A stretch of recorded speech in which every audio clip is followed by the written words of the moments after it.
Hey everybody, and welcome to Bright Founders Talk at Tami. Tami is an international software development company that designs, builds, and delivers software for sustainable businesses and promising startups. Welcome to our podcast where we bring you the most inspiring stories of entrepreneurs and experts in the different spheres. Each week, we interview successful leaders who share their unique journeys and valuable insights. We have an incredibly inspiring guest joining us today, Brian Iselin, a dynamic entrepreneur with a passion for revolutionizing the human rights within the corporate realm. Hello, Brian. How are you doing? How is your day? Thanks, Alexander. Nice to meet you and good to be here. My day is fine. It's been working principally on websites, actually. Thank you that you've made time to join us today.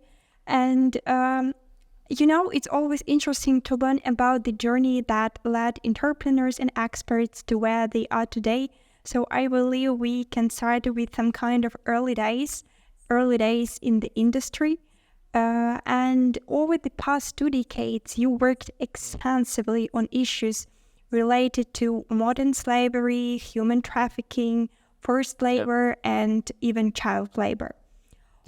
So I'm just wondering what values, or let's call them experiences from your early life, have had the most significant influence on shaping your passion for human rights advocacy within the business realm? Well, that's a question I've certainly been thinking about for a very long time. And of course, it's very hard for people to pinpoint something specific in their background.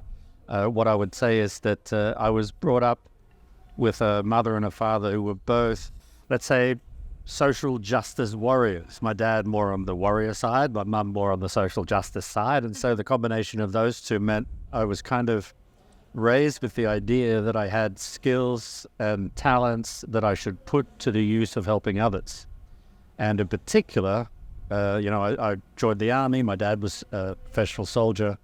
And so that became and then I became a federal agent. And I think through all of that, it was all about trying to help people in a greater context, in a greater way that I could as an individual on my own. And then after that, as a federal agent, I came across human trafficking and decided, well, this is much more important than drug trafficking. And I need to focus on this because at that time, I think talking about the turn of the millennium, nobody was working on human trafficking in the same way. Certainly my agency, when I was a federal agent, was not working on the subject. So I quit the federal agency and went private.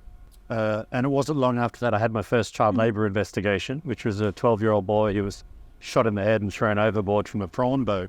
Prawns that ended up in supermarkets in Western Europe. And so for me, that was a turning point. That was I really need to do something about this. And so that was my first case that involved business. It was my first case of a business supply chain going to consumers in Western Europe where child labor was present. And ever since then, the last 20 years, I've worked in more than 50 countries working on cases similar to this, not the same, but similar to this, of human rights abuses in business supply chains globally.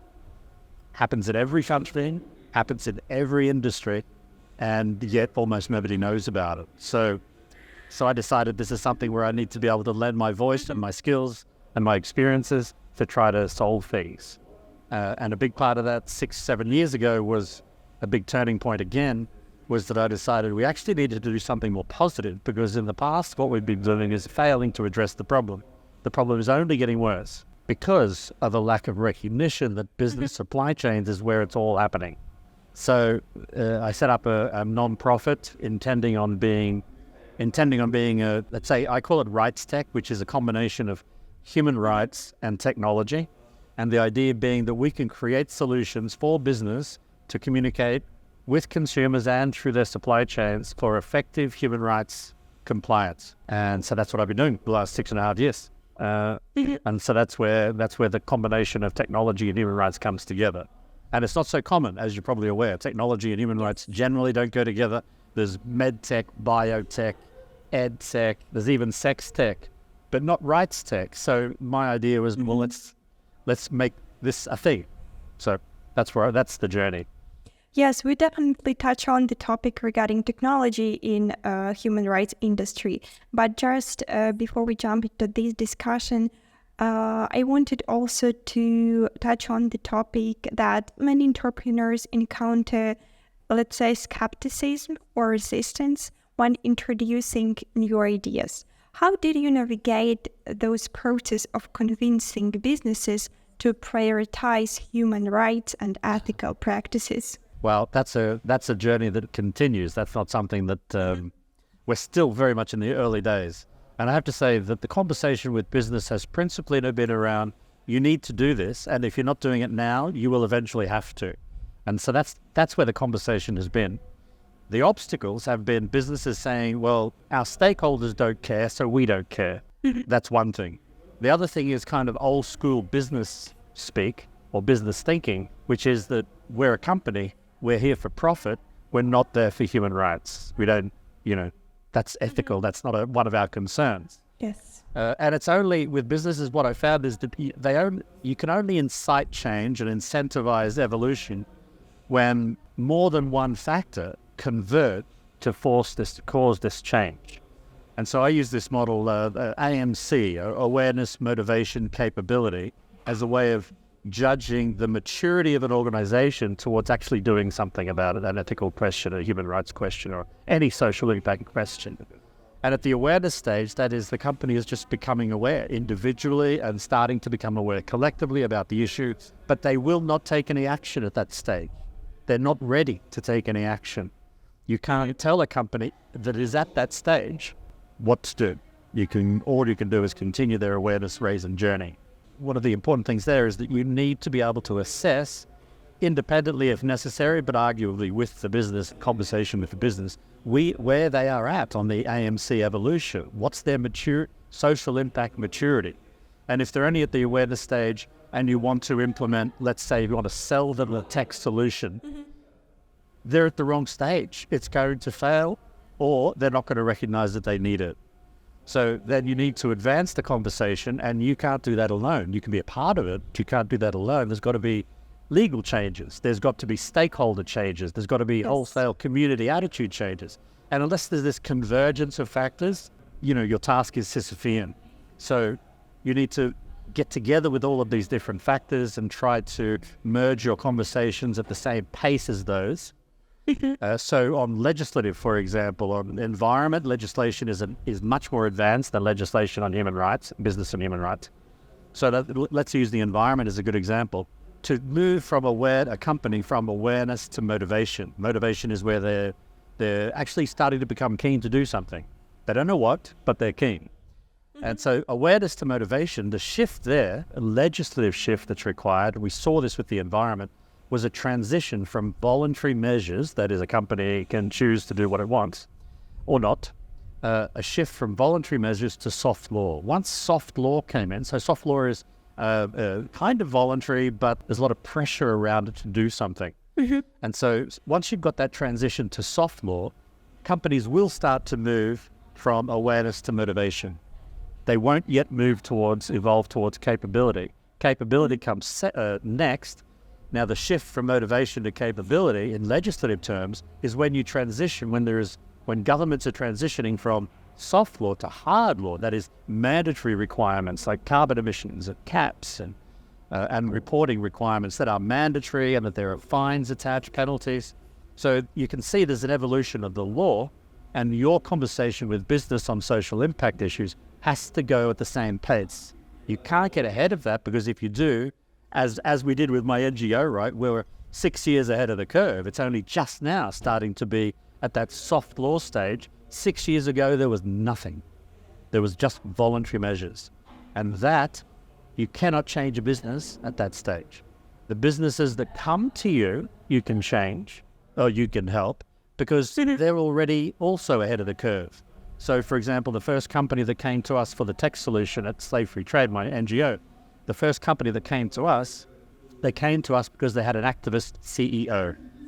And so that was one of the characteristics of a business that have evolved to the capability stage because of an activist CEO, not because of legislation, not because of us selling, but rather they came to it themselves.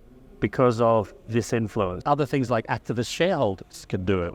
They can drive a company towards the capability end of the evolution. So this company came to the capability end of the evolution at its own pace. And so then it joined, and then in the slave-free trade model, each company that joins invites its suppliers. So in this case, it was a very good example for this. The cocoa supplier for this company was not at the capability stage. So they were not ready to join the effort with their retailer. I would say, the cocoa company was actually at the awareness stage. So they weren't ready for acquiring capability because they weren't a values match yet. They weren't an attitudinal match. So you can see the differences from company to company, different influences.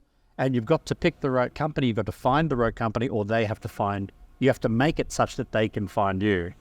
So that's a long-winded way of saying that you can't talk a business into buying something, yes, a tech solution, until they are ready, until they're in the right mindset. On social impact issues, on other issues, I think you'll probably find the same. You can't sell the marketing software or website development skills until they're at the stage where they actually decided they need to acquire that website capability.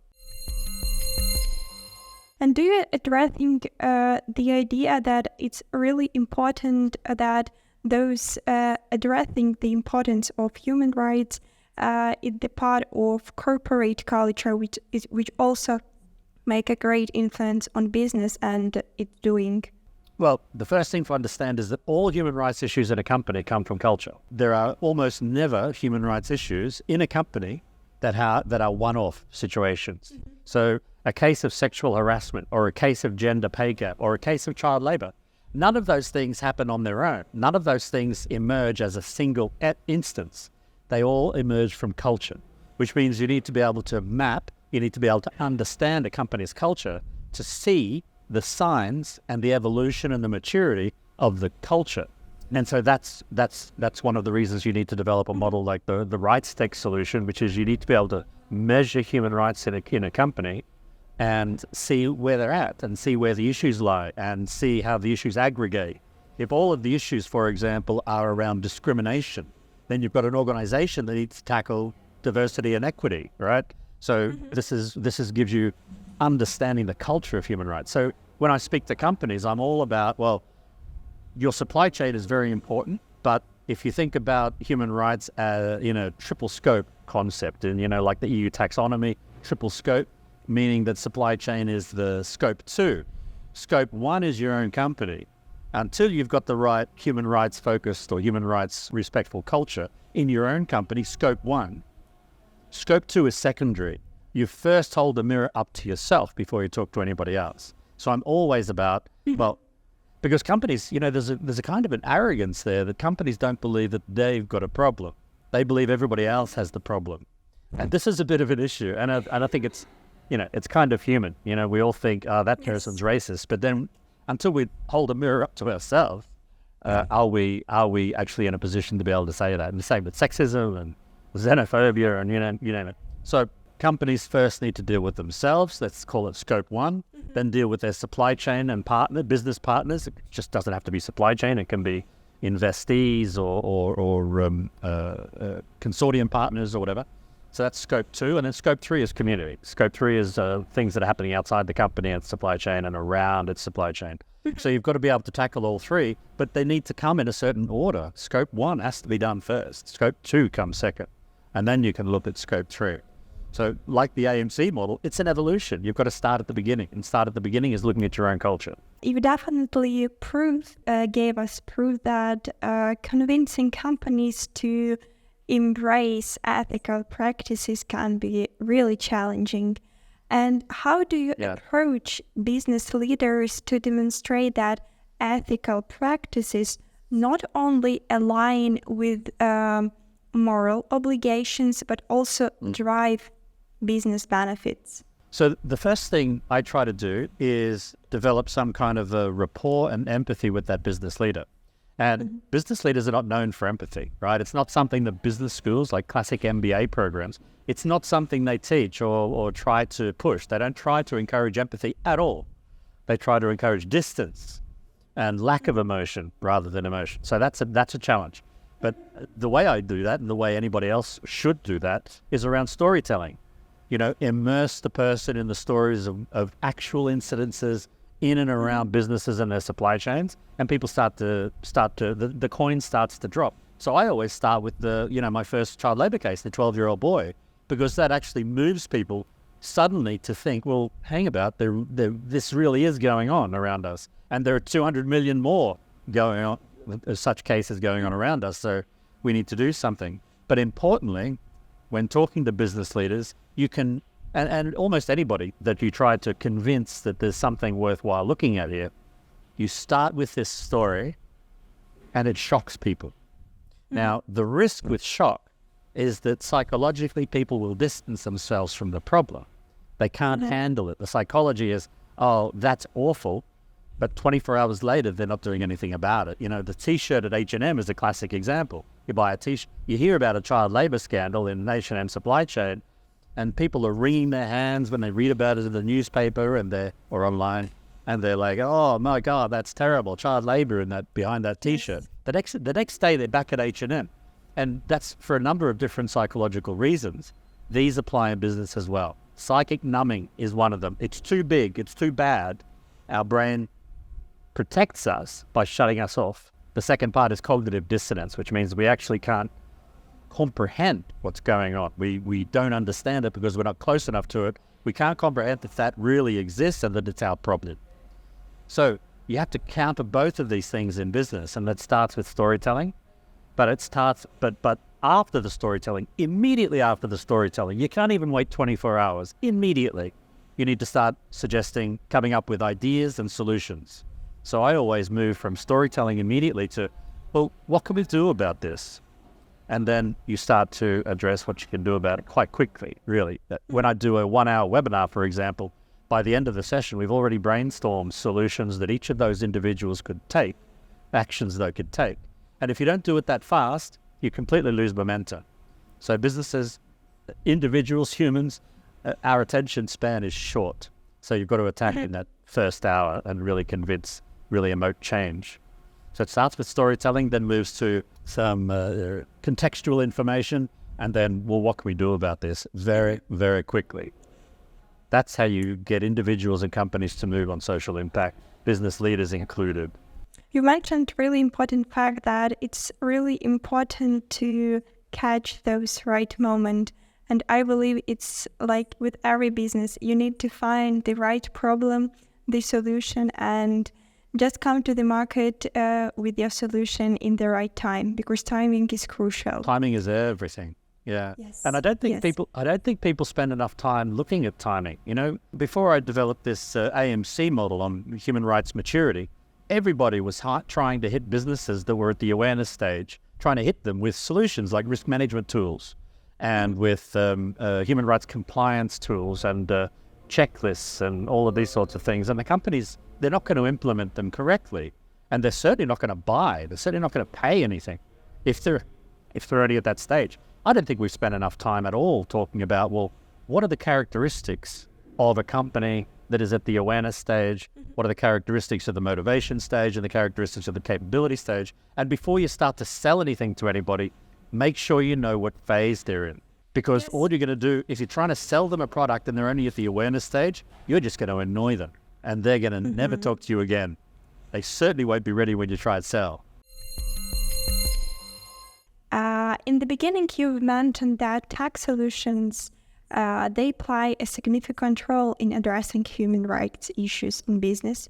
Could you please elaborate on some of the innovative tech solutions we've designed to tackle these challenges? What I meant was that there's potential technology to make some difference here. So in the business and human rights field, at the moment, the technology is extremely primitive. The technology is things like very blunt instrument risk management tools or risk assessment tools where, you stick in cadmium and Ghana, and the system tells you, yeah, that's okay. Cadmium from Ghana is generally low risk. You stick in silica from Xinjiang, and suddenly the red lights go off and say, cancel that contract. You don't want to be doing that. they're really blunt instruments because they end up hurting a lot of companies, hurting a lot of individuals working for those companies. So if you stick in denim and Bangladesh, it'll tell you not to do the contract.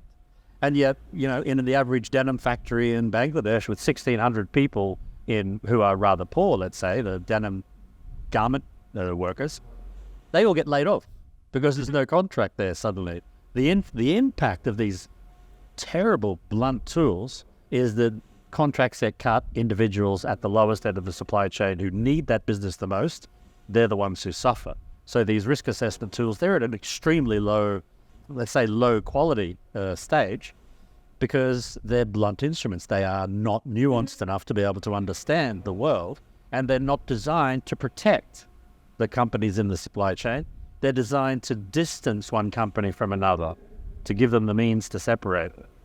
So technology, I think, is not sufficiently there. It's being developed by companies for companies that don't necessarily have the right experience and they don't have the right intention. Risk management tools at the moment are about insurance, right? They're about giving your company a lot of distance from every problem to reduce human rights risk, not solve human rights problems. Those are two very different things. So the technology has a lot of potential, right? If we see what's going on in the traceability sphere, right? Traceability, and by the way, let me just distinguish here, traceability is not transparency. Traceability is product-centric. Transparency is human-centric. So it's really important to distinguish these two. So traceability projects, they do nothing for human rights. They're all about the product. They can tell you where your tuna was caught in the Southwest Pacific, for example, and they can tell you where the bits of that tuna ended up, but they can't tell you anything about the conditions on the boat in the Southwest Pacific or in Bangkok where they cut the fish or wherever. So transparency is product-centric, and technology there is advancing rapidly because there's been a great deal of investment in traceability startups. And to be frank, a lot of the investment in traceability startups is put in on false pretenses. Those companies that do traceability, they argue social impact outcomes. They argue human rights outcomes, for example. There was a company, a blockchain company in the UK, for example, that got 800,000 euros investment from a big international social impact donor. They got a huge investment in them for a traceability thing, a traceability application that can tell you that there could be horse meat in your beef. That doesn't tell you anything about the conditions in workplaces. So that $800,000 was fraudulently obtained by that company in a way, false pretenses. So you've got to understand what you're investing in. Traceability, what that does tell us, what the experience does tell us, is that there is great potential for being able to link up workplaces in a supply chain. Because if you can do it with traceability, you can certainly do it with transparency. But there is another step needed for transparency, which is, let's say, the most difficult step, which is understanding the conditions in the workplace, not just tracing a piece of meat. So the traceability, let's say, sector, the traceability startup sector shows us there's a lot of money available for product-centric applications. There's a lot of technical capacity to build systems that do track within supply chains and connect supply chains and map supply chains. So let's then translate that to human rights and transparency, right? Let's add another layer, because at the moment there's no money in human rights. There's no money in transparency applications. All the money is in traceability applications. So that tells you quite a lot about the startup, the startup context in the supply chain technology. There is real potential there for tech, but it's all being spent on traceability, not transparency. Brian, you may know that our audience is the first-time entrepreneurs and definitely people from those startup communities.